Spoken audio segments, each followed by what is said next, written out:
এই যে দেখেন আমি রান্না করে দাঁড়ায় দাঁড়ায় আমি বাইরের এই যে একটা ফুসকলা যাচ্ছে, এই যে একটু জুম করি দাঁড়াও, এই যে ফুসকলা যাচ্ছে তার বউ বাচ্চা সাথে করে নিয়ে। হুম, আল্লাহ, এটা কি এর বউ বাচ্চা নাকি আমি জানি না। আর এদিকে হচ্ছে এটা হচ্ছে আমার নতুন বাসা।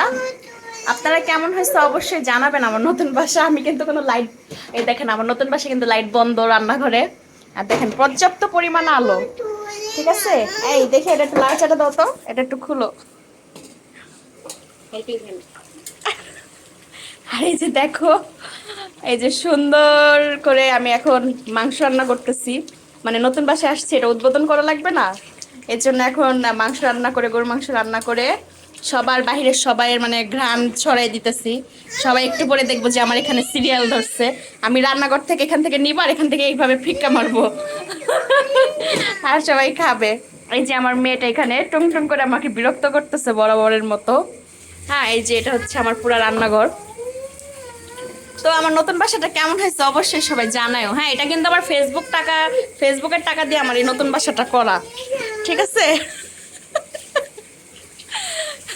ফেসবুকের টাকা তুলে আমি এই বাসাটা করছি, অবশ্যই আমাকে জানাবা আমার এই নতুন বাসাটা কেমন হয়েছে।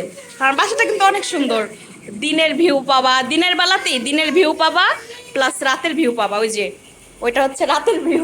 হ্যাঁ, এই দেখো সাদিয়া, ওইটা ওইটা হচ্ছে রাতের ভিউ, ঠিক আছে। আর এই যে হঠাৎ করে দেখলাম যে রোদ রোদ একটা ভাব, এই যে হঠাৎ করে আকাশটা এখন মেঘলা হয়ে গেছে। আমি রান্না করি আর হচ্ছে এরকম একটা ফিল নেই, ঠিক আছে। তো আমার বাসাটা কেমন হয়েছে, আমার ফেসবুকের টাকা দিয়ে আমার নতুন বাসাটা কেমন হয়েছে অবশ্যই সবাই কমেন্ট করে জানাবা। আর বেশি বেশি আমার এই ভিডিওটা শেয়ার করে দিবা। আল্লাহ হাফেজ।